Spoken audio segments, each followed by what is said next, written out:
Well, thank you all so much for being here. I know this is a very early session and it is very brave of you to get up so early. I'm really pleased to be here presenting some of the work that we're doing at the Reuters Institute for the Study of Journalism. And I'm going to be talking a bit about changing patterns in online news consumption. And then I'm going to hand it over to Richard, who's going to talk about news interest and news avoidance. Oh, let me see. Thanks. Thank you. Get it closer. Okay, let's see. Hopefully this works better. Okay, thank you. So the findings that we're presenting today are from the latest digital news report, and it's based on an online survey that was conducted in January and February of 2023 by YouGov across 46 different markets. And it's important to keep in mind that since it is an online sample, it's going to tend to underrepresent some offline behaviors. And also when it comes to countries with lower internet penetration, it's going to overrepresent younger and more educated audiences. And also just a big thank you to our sponsors, including our main sponsor, Google News Initiative, for making this possible. So one of the key themes out of this year's digital news report is the fraying connection between news organizations and audiences. And I'm going to start out with kind of a couple of quick reminders of the general scene that we've been seeing over the past couple of years before delving into kind of online changes that we're seeing. So this chart here shows us what news sources respondents used over the past week, both online and offline. And this is US data that we're looking at here. So basically what we see is a very clear decline in television and print news, no surprise there. We also see that online news has been mostly flat since 2013, so pretty stable. And then social media news use had kind of a very rapid increase between 2013 and 2017, but then after that really kind of leveled off. As we're also well aware of, there are important generational differences. And in this chart, we ask people to tell us what their main source of news is. And we cut it by age. And what we can see quite clearly here is, of course, television continues to be important among some of the older groups. But when it comes to younger people, digital is really the most important gateway to news. And especially when we're looking at the under 35s, social media in particular is the main way that they're getting news, with roughly half of 18 to 24s saying that social media is their main news source. So beneath these trends that we're kind of already aware of, there's some dynamics that we think kind of compound the effects of some of the things that we're seeing, further weakening the role of traditional media. And I'm going to focus on online news consumption here. So what this chart is showing us is that when we ask people what their main way of accessing news online is, the percentage of people who say that they're going directly to news websites or to apps has been steadily declining since 2018. So from 32% to 22% in 2023. And at the same time, we see that social media as the main access point to news has been growing. So even though we tend to see this kind of stable reach of social media overall, so I guess even though the reach hasn't changed, the overall importance of social media as a gateway to news has been changing and becoming more important. We see fewer differences when it comes to other gateways, but it is important to note that search continues to be, really important. This is aggregated data across the 46 markets, and it hides some really important differences that we see across countries and regions. And those are quite clear in this slide here. So what this is showing is that smaller countries in Northern Europe, so think Finland, Norway, Sweden, for example, tend to have much stronger connections. So larger proportions of the audience are directly going to news websites in those countries. In some of the other markets in Asia, we see kind of a deeply aggregated access to news. So people relying more on search engines and news aggregators. And then when it comes to Latin America, social media is the main gateway to news. And search and aggregators also play a relatively important role. So as we've seen, social media platforms have become increasingly important for how people are consuming news. But when we look at the specific platforms that people are using, we see some further evidence of eroding relationships between news organizations and audiences. And the first reason for this is simply because Facebook is becoming less influential for news. So this is aggregated data across 12 markets that we've been tracking for a longer period of time. And we can see here that Facebook kind of peaked in terms of weekly reach for news back in 2016 when it was at 42%. And then it's been steadily declining since then, all the way down to 28% in 2023. And we can see that the gap between it and the other platforms is now quite small when we're looking at the aggregated data. Twitter or X has been relatively stable, and where we see some really important growth is in the video-led networks. So think YouTube, Instagram, and TikTok. So not only is social media becoming more important, but platforms where the news media has typically been stronger are the ones that are kind of stagnant or declining. And this shift is especially apparent when we focus on younger audiences. This chart here shows us weekly use of platforms for any purpose. So this isn't only for news among 18 to 24-year-olds. And we've kind of simplified it a bit here just to show that among this segment of the audience, Instagram already overtook Facebook back in 2019. And it's also striking to see how quickly TikTok has been growing, basically catching up with Facebook at this point in the aggregated data, not quite in the United States, but still pretty close at this point. And if we look across all our markets and focus specifically on news, we see that the fastest growing network is TikTok. And this is especially the case in some African and Asian markets, but also in Latin America. So we can see it kind of making into the top ranking of most popular social media platforms. And in places like Colombia and Peru, we even see, close to like half of respondents saying that they're using TikTok. In Peru, for example, 30% for news with a 14 percentage point increase. So quite rapid shifts here. And the last chart I'll show you speaks a bit to why this shift matters. And I've alluded to this already before, but is the question of, so where are people paying attention when they're on these different platforms? They're not all the same. And so when we ask people this, what we see is that mainstream news tends to do much better on Twitter and on Facebook, these kind of legacy platforms, which are the ones that are stagnant or are declining. And when we look at the platforms that are growing most rapidly, we see that personalities, so think influencers and celebrities, and on TikTok, ordinary people are getting a lot more attention. And so this is part of the challenge for publishers in the context of these platforms being the ones that are actually growing right now for news. So I will hand it over to Richard now. Thanks.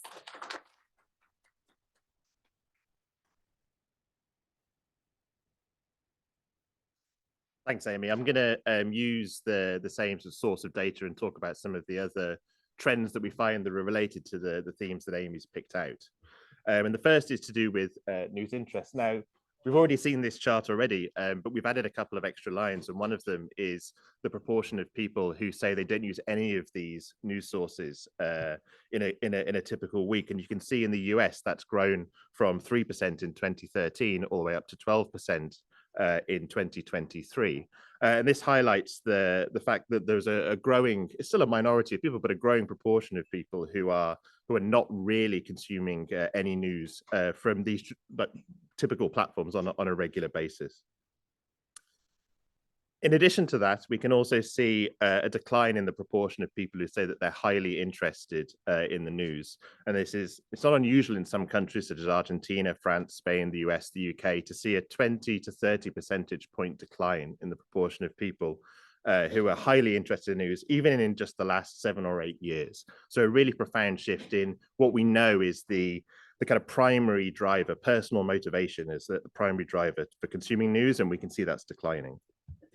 It's important to point out that this isn't true everywhere, but even in places with typically high levels of interest and high levels of news consumption, like Germany and Austria, we have seen a decline emerging in the last couple of years, still not to the same extent as the countries at the top of the chart, but nonetheless quite important, There are some exceptions, so the Netherlands and Finland, we don't see these declines. So, but these are a minority in the sample of 4 to 6 countries that we look at. And this, I think, is related to what we've called selective news avoidance. And this is something we've been trying to track in the project for some time now. And when we look at the data, we can see that across all the countries that we track, there's been a growth in news avoidance. So this is the proportion of people who say they actively avoid the news at least sometimes or often, up from 29% in 2017 to 36% in 2023. And we can also see that there is a bit of national variation here. So some countries where the levels are slightly higher, like India, UK, and the US, some countries where it's slightly lower, perhaps unsurprisingly, the Nordic countries. But nonetheless, even here, we still do see roughly a fifth of people who say they regularly avoid the news. We've tried to break this down into different types of news avoidance. So the first of these we call periodic news avoidance. So this is where people essentially are trying to shut out all news, such as, you know, through scrolling past news if they see it on social media, or perhaps changing the channels when the TV comes on. And this is something that we've linked to people with, on average, lower levels of interest in news and lower levels of interest in politics. And we can contrast this with what we call specific avoidance or selective avoidance, where people are a bit more strategic. They're limiting news consumption to certain times of the day, perhaps first thing in the morning, turning off notifications, that kind of thing. And in some cases also avoiding certain news topics that they know might bring down their mood or increase anxiety. And this is something we've associated in the data with people who are typically have higher levels of interest in news and politics. And we can see these types of news avoidance are quite different. And in parallel, we do some qualitative research to try and sort of flesh out some of these themes. And you can see an example here from the UK of someone who says that they try to avoid news about the economy, and someone from the US talking about avoiding news to do with US politics. When it comes to topics, certain topics where, you know, it's perhaps not surprising that people are trying to avoid news about topics like the war in Ukraine, national politics, crime and security, but there are some which are kind of specific to different demographics. So particularly for older people, they do say that they're trying to shut out news on social justice issues, for example. When we ask people who avoid the news what types of storytelling or formats they're most interested in, we do see higher numbers for what's sometimes called positive journalism or solutions journalism, and less interest in the big stories of the day. And I think the challenge for news organizations is that if you ask the population as a whole, they're most interested in this big stories of the day. So you can see how news organizations might find it difficult to bring people back whilst retaining their loyal users. And you can see here again some of the sort of quotes, this time from Germany, about the desire for a certain type of news coverage that might make them less anxious. I'm going to move away from some of the findings from the report now, which you may have seen already, and talk about perhaps some research that sort of caveats these slightly. So the first is on a study that we did in a couple of years ago, looking at what happened to news use during coronavirus. And we did this using tracking data from ComScore in the US, UK, France, and Germany, and combine that with data from NewsGuard, which is a tool that ranks news sources in terms of their trustworthiness. And when we look at the data, what we can see is that a very, starting in 2018, but going through to 2021, a very large sort of spike in news use, which I think we're all aware of now, during 2020.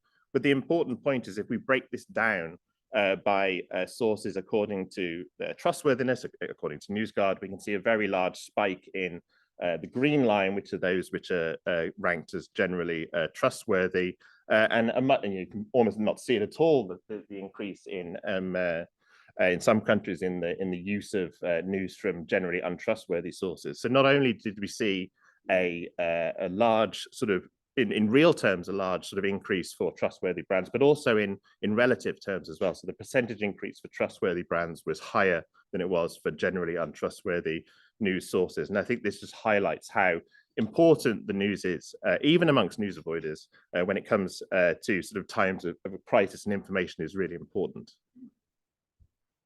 Another study which makes a sort of related point, I think, is to do with the role of news use in combating false belief acquisition or misinformation acquisition over time. We know that some people have argued that the news media, in fact-checking or in covering misinformation as a topic, might be inadvertently exposing people to false claims that they then come to believe. So we're interested in whether this was true or not. So we conducted a panel study in the UK, India, and Brazil, and tried to, this is again during the coronavirus pandemic, to see whether this was actually true. And what we found is that people who used more news use over time, and as new false claims emerged, they did learn about those claims. So their awareness of those claims was higher for those who consumed more news during a given period. But interestingly, the belief in those same claims didn't go up in line with awareness. So in other words, the news media was informing people about the false claims, but it wasn't increasing their belief in them. And in fact, in the UK, what we found that people who use more news, actually not only did their awareness of false claims go up, but their belief in those false claims actually went down for those people who used more news. So again, this shows how news use, just on its own, whether it's through fact checking or providing an alternative narrative to the sort of false claims, can help fight misinformation. And again, I think this just highlights why all of the things that myself and Amy were talking about are so important. Thank you.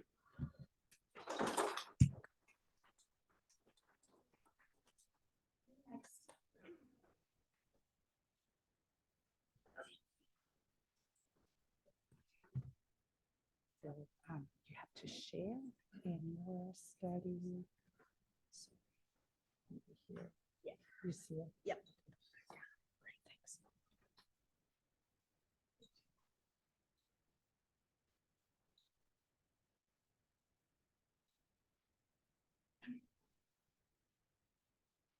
All right. Well, good morning, everyone.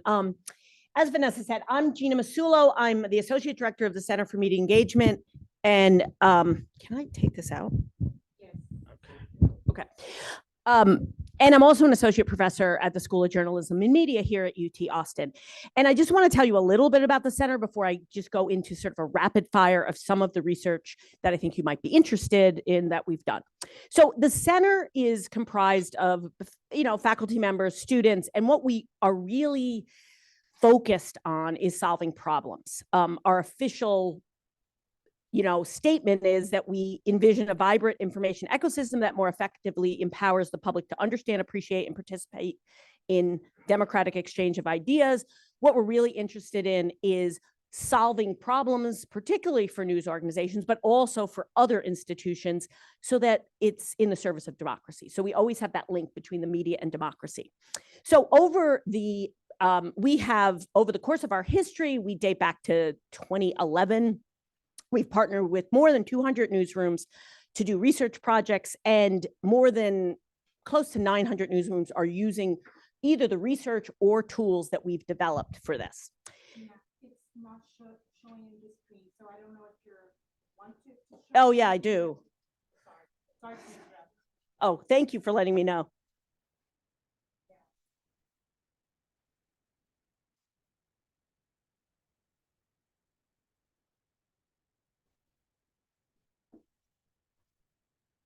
Okay, great. Sorry about that. Okay. Get all this other stuff out of the way. All right.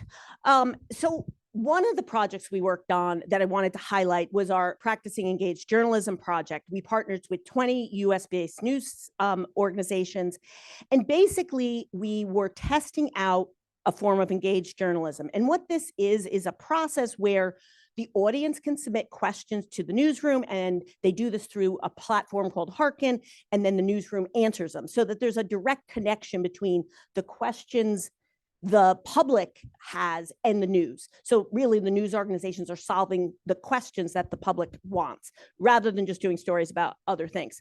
So our big findings were, we looked at subscriptions, subscription renewals, web traffic, page views, those kind of things. they saw an increase in subscriptions, but not renewals. So more people wanted the product, but it didn't necessarily make people who had started come back, which is concerning, of course. And it really didn't affect web traffic. The effect on the audience relationship, though, is important. Participation, the newsrooms that participated in the Engaged Journalism Initiative had much more positive responses from the audience. People felt like they had more of a say in news coverage. And that is a benefit that I think we shouldn't understate, because what we hear through our research and others' research is that the public feels very disconnected from the news media. They feel like we're not in this together. There's an us, them. And as a former journalist, I know that's not the intent of news organizations. So the fact that engaged journalism can get past that sort of bias the public has is really important. People felt that they were more able to have a say in the coverage. They also felt that the news organization was more responsive to them just by letting them submit questions, which is a pretty small ask, right? The takeaways for newsrooms were certainly like, engaged journalism can strengthen your relationship and it can increase the bottom line. It can identify audience interests that you might not know they're interested in. And so it's something that we definitely would recommend trying. So another project we worked on is we wanted to look at fact checking. And our idea was actually, we wanted to come up with what we called a kinder, gentler fact check. And I'll tell you, this was based on me having a meeting with my pulmonologist, who I asked him about something I'd read on Facebook, and he started screaming at me, "Don't listen to Facebook, that's a lie." And I was just like, dude, don't you want me to ask you? Guess what? I'm never going to ask you again. Right? And that made me think, you know, how often do we make people who believe something untrue feel stupid for believing it? And I'm picturing my mother right here. You know, that doesn't convince anybody. Telling somebody you're an idiot for believing this doesn't.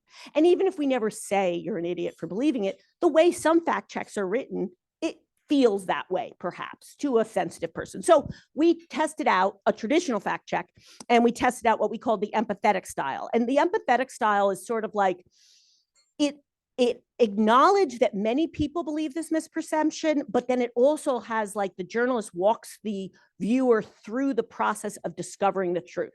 Like, hey, I looked here to figure it out. Then I looked here to figure it out. And sort of modeling sort of the good behavior that we all should do when we see news, right? Now, this is what it looked like. We did this all through broadcast, which was one of the contributions of it too. And the takeaway was both approaches worked equally well. So we were sort of wrong about the empathetic thing, but the positive thing of this is, even if you don't go through all that path, fact checks were still more effective than the control condition. We also did a focus on news deserts, and we surveyed people living in areas that don't have a news organization connected to them. And what we found was really troubling is that they didn't think they were news deserts. They were like, oh, I just get my news from Facebook. And after watching your presentation about Facebook, I mean, that's concerning too, right? Because we know that's not all true, right? Or many of it. So they were getting inadequate information, and they didn't see their community as a news desert. But what did help them is if they felt a feeling of social cohesion in their community. That sort of almost in their mind replaced it. But they really were getting their information and thinking the things they get from Facebook are news in a way that we found pretty troubling. But we did see that they were not sharing a whole lot of misinformation. So that was good. Have I got 1 minute? Okay. Newsrooms should build relationships with their audience. Do the engaged journalism that we just talked about in a couple slides ago. Show the community in a positive light when you can. And, you know, all the newsrooms probably could benefit for some training in this, because that's not necessarily something you think is part of your normal job. And that's all I've got for you. Thank you so much.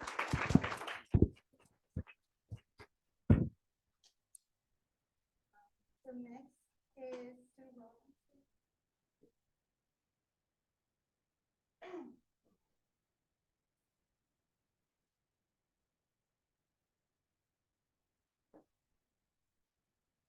Hi.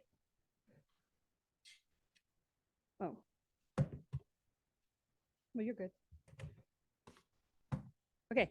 Hi, I'm Sue Robinson from the University of Wisconsin, and I've been following all of these studies quite carefully because I'm interested to see if the engagement journalism movement is going to work. In this book that came out in May, I document the movement and I make the argument that it's the first major paradigm shift we've seen in mainstream Western countries for press in more than a century, and that we have a critical mass of people who've decided engagement journalism is going to increase trust and solve all of our problems. So what we're doing right now, and these are just preliminary numbers, but I'm working with a team of people, including Josh Starr, who is a quantitative political scientist at Syracuse, and Patrick Johnson, who's a qualitative media literacy person at Marquette. And we wanted to figure out, like, how can we test it or measure it? Again, I'm wicked qualitative, so don't ask me too many quantity questions. But anyway, we're doing applied research, and we're working with these organizations. You know all of them, I'm sure: Trusting News and Harkin and Solutions Journalism Network and Spaceship Media. And what we're working on is trying to figure out, like, we're doing these like little interventions, kind of like what Center for Media Engagement did with their 6-month intervention, but we're doing it with a whole bunch of different newsrooms through these different projects. And I'm just going to give 2 quick examples of the kind of measurement, for lack, I know I'm not allowed to use that term as a quali person, but anyway, so a lot of these projects have a small n. And what we're trying to do is aggregate them together to say, okay, here are sort of the general trends that we're finding. So for example, with the Pluralism Project we did with Trusting News, we asked these 9 journalists to go ahead and interview, or not really interview, conduct listening sessions with people, community members, people who are disengaged from their brand, and to just listen. We said, you're not allowed to defend yourself. You're not allowed to respond in any way. You just have to listen. And the average conversation was about 30 to 45 minutes, and about half of them were right-leaning, and the other half were Black or Brown community members. It depended on what the newsroom how they wanted to expand their audiences. And it was really interesting. They did 77 conversations, that 2/3 of those participants reported feeling that the conversations themselves had built trust for them with the news brand. This was really interesting because we got all of the transcripts of these conversations and they were super vitriolic. Like, people were just yelling at the journalists. In fact, this focus group that we held with the 9 journalists ended up being a therapy session for all of us. It was really difficult. Like, Patrick Johnson and I, we had to take breaks, and he identifies as queer. And so there was a lot of homophobia. And so they were crazy. And so when we saw these post surveys, we asked all these community members to fill out these surveys, and they said, actually, I'm going to subscribe. Well, 1/3 of them said they were considering subscribing. So it's a small end, but it does indicate that there's something in the power of listening. And then the other thing I was really interested in doing is figuring out, like, we know that the participants in these intense trainings, and all these trainings are like 6 weeks or more, and they're very intense, and most of them involve multiple people from the newsroom, including at least one manager. So we looked at 44, 45, but for the purposes of this slide, we were looking at Democracy SOS, which was a 2022 program that Harkin and Solutions Journalism Network and Trusting News did with a bunch of newsrooms. So there were 19 newsrooms, and there were, I think, like 50 people involved in them. And what we did was we collected all of the political stories from 2018, 2020, 2022, and we will do 2024. So again, these are preliminary numbers. And then I wanted to see, like, did the content change? Because all of these trainings were change your coverage of elections, right? So we looked at all the coverage. We collected all of the election coverage and political stories in October and November of each of those years through a scraper. And then we spent so much time coding them and cleaning them. And these are significant results for these 4 categories. So what we saw was about 28% increase between 2018 and 2022. With, for example, what we would call engaged stories. And that was explicitly stated, right? So like the story had to have some kind of, mention in the story or alongside it that said, hey, we actually did this doing this engaged reporting, right? So it was like kind of a yes or no question. We also did a bunch of qualitative coding, but we also saw increases in transparency in solutions journalism. And more importantly, we saw a huge decrease in what you might call game frames or horse race coverage, about 30% between 2018 and 2022, which I remind you are only with these newsrooms that had this intense training. And so we're gonna collect 2024, and we're adding a whole bunch of newsrooms, and we're adding 10 newsrooms who did not do any training, just to have like a control group. And we'll see what happens. We're kind of just trying out a lot of different things. So this is just one of them. And so we're kind of seeing some stuff. And this will be for like, I guess the next book. And that's it.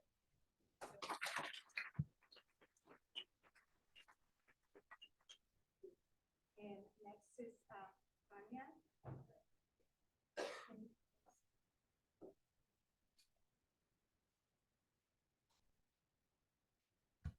So this is the first time I'm presenting any of this material, and it's a 4-year project, and I think I have 6 minutes, so I'm just going to focus on highlights. What we tried to, this is a paper about the impact of cross-border investigative journalism organizations, and it sits squarely in the literature of impact of journalism and the impact of cross-border collaboration. I think my first paper on impact was in 2015 with Ethan Zuckerman. And during the pandemic, we gathered a group of cross-disciplinary people. So economists, political scientists, Lindsay Green Barber, and decided to take a look at everything, it was a real pandemic project because they were all stuck at home. We had a weekly call. We had to look at everything everybody had written about impact of journalism. So we looked at all the political science literature. We looked at all the economics literature. We looked at, we reread all the classics like Journalism of Outrage, Protest, Jay Hamilton. And what happened, well, shall I go into slideshow mode? I don't think I can get through all the slides in such a short time. And what triggered this was ICIJ came to us and said, could you figure out, we really, after Hamilton, we talked about this yesterday, everybody thought you could do a cross-border, you could do a cost-benefit analysis of investigative journalism. So ICIJ came to us and said, we really want to show funders that if you invest $100,000, you get back $1 million in return. And, as you know, I know a lot of economists. Every economist I called said, you can't do this. It doesn't actually work. But what we tried to do was we made this like insanely huge matrix of every kind of impact we could think of. And then about 15 of them in some way were related to business. So for economic, quantifiable. So for example, one of the things that we were interested in was the opportunity cost. If you're in ICIJ, what are you not covering because you've joined an ICIJ project? And could that be quantified? Like Sue, we're obviously interested in things like, does your traffic go up if you publish an investigative story? So basically we made this crazy huge matrix, and we did it along we included the deliberative, individual, substantive, and then we also did a time scale. And then we included, Phil Napoli and Lindsay's points about micro, meso, audience relationship. And so we made this like vast matrix. And then I sort of took it out to real people like Minky Warden and Susan Shira. And they said, this is too big. You're never going to be able to measure all of this. So what we did was we designed a survey for ICIJ. So you can see some of the sense of this matrix. And by the way, we published the first part of the study. I have copies, so that might be the easiest. But anyway, bottom line is we designed a survey for ICIJ and surveyed 55 of the partners from the Pandora Papers. And then with Caroline and Yuki and a team of students, we did the same thing for Report for the World. And what we found were all kinds of fascinating things that we didn't expect to find. So I think one thing we found, which I think is new, is we have more information now on the effect of these collaborations on the journalists themselves. So we looked a whole lot at the newsroom, and what we found was very, very high numbers. Some things you'd expect, like being part of these collaborative efforts, teaches you to collaborate. So we found that the journalists all said they were working together much more. They were learning a lot of new skills. And then again, when we were trying to find ways of sort of measuring the economic benefits, we found a lot of them were getting new jobs, for example. They were being hired away by their organizations. So that was like one interesting bit of data, which we think is fairly new, having read all of your work over and over again before preparing the study. And then I think another part that also felt new was we didn't really understand how much we would be writing about innovation within the newsroom. And it turned out, we heard over and over again in the interviews that all of us have been doing over the last few months, reporters in places like, I don't know where, Ukraine or Brazil would say, hey, we cater to a low income community. We're in a big city, there's no parks, but so when we got an environmental reporter, everybody said, who cares? And then they start to realize why it was important. So it turned out, you remember Guy Berger's studies like 20 years ago about the impact of training and what it has on newsrooms. And they found in South Africa that women journalists came back to the newsroom and sort of disseminated information more than men did. So this is a bit in the vein of that literature, that it turns out that having these trainings kind of transformed the whole way the newsroom worked. And, many of us are interested in newsroom innovation and what works the most, right? Do you buy it from outside? Do you incubate? So this was an interesting finding for us. So I'm sure I'm out of my 6 minutes. The first part, the ICIJ part, has been published. I did like a little summary for GIJN, where we've got the second part with Report for the World and ICIJ out for submission. So if anyone wants to talk more or use the matrix, adapt the matrix in any way, thank you for hearing me out.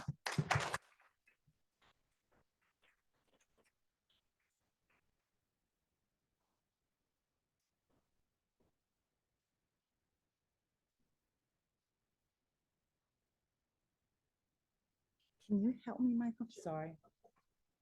Did you want to just stop sharing? I do. Yeah. I don't know what I do. Oh, yeah, it's just there. It's right there. That's okay. Did that a million times every day. Thank you. Okay, so thank you so much for these wonderful presentations. I am gonna present here some snippets of some research that we're conducting with the Knight Center for Journalism in the Americas. And even though Rosenthal holds this for 25 years, and the Knight Center has been doing research since 2013, I think this is the first time that he gives us himself some spotlight, because Rosenthal is generous that way. So I am very honored to be the one presenting a little bit of our research here. It's a big group, includes Summer Harlow, who's around, Amy Schmitzweis, who I know is here on Zoom, and many other researchers. So it's a group effort, and Sylvia Furtado, hey, Sylvia, you're here, who has worked with me on this one in particularly. So we look at journalism in Latin America in many different ways. And in this case here, we're looking at homophily and within journalism, and within this context of political polarization, and with the hopes of finding ways that journalists can connect better and build trust. So in general, there's this, I'm sure y'all are familiar with this increase in polarization that occurs in many different areas in the world, and in Latin America, that is also the case with increased hostility against journalists within this climate. So we were interested in looking at the concept of homophily, so how people tend to flock to others who are similar to themselves. And in this case, we're looking at journalists' perception of their audience. Do they perceive their audience to be similar to themselves or different than themselves or dissimilar? And so that is the relationship that we're looking at here. And in specific, we're looking at value homophily. So people think like me, act like me, have the similar political beliefs than I do, or space-based homophily. They live where I live. They are close in geographic locations to I am. They frequent the same places that I do. And we believe that that might have some impact in the stories and issues that are being told. So this is a survey that we conducted with 20 Latin American countries. And we adapted from some previous published research. And we were specifically interested in looking at the differences between online news conducted within online media, and traditional, which in this case really means journalists see their news organization and mainly offline, like television, although that's, of course, television also has an online version, but that's where the journalists perceive that that's where their work live. And what we found is that there are some significant differences between online and offline traditional journalists and their perception of how similar their audience is. And online journalists have a higher perception of audiences being similar to them in terms of values, greater than offline traditional journalists, traditional journalism, media, sorry. And the situation is shifted in terms of space. So offline traditional media see that their audiences belong to the more similar space area that they do more than online. And that makes sense, right? If you think about radio and television and newspapers and where it can be reached. So that part makes sense to us, but the online part is so intriguing to us. We didn't see much difference between the different regions in Latin America.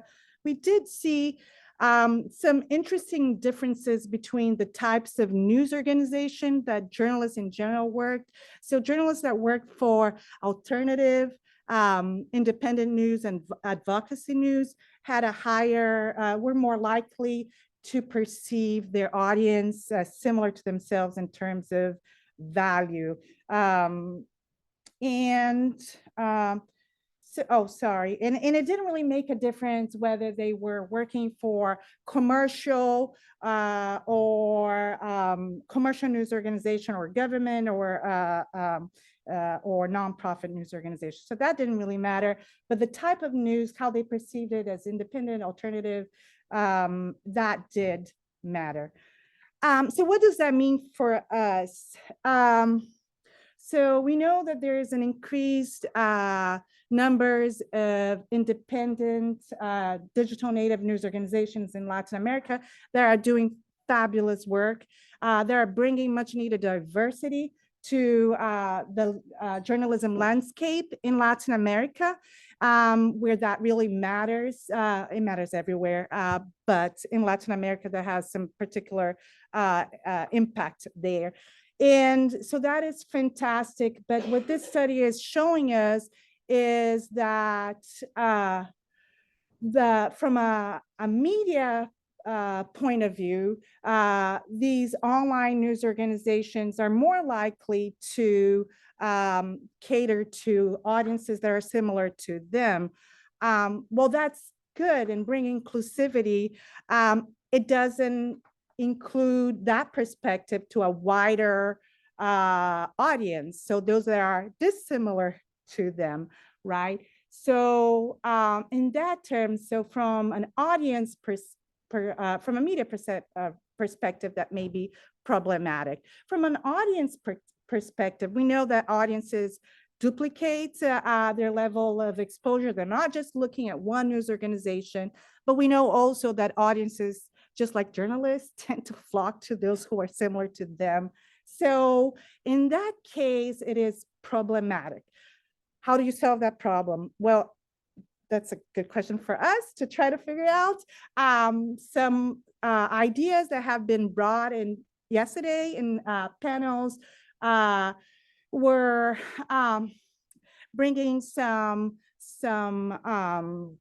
I guess somebody said, and I forgot the name, sorry, Maria, being humble and perhaps bringing that new perspective. So from the part of the journalists, really training to bring more perspectives and to include the different point of view within some aspects of the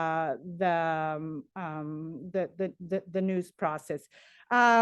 Or collaborations, right? So I believe that for the good of society, these collaborations between different perspectives there might be useful and fruitful for the benefit of decreasing polarization that is really hurting all society, and it is hurting journalism as well in Latin America. So that's that part of it. So thank you so much for listening to this work in progress. I do have a book also that is coming out soon. It is available for pre-ordering, so I hope very soon that'll be available as well.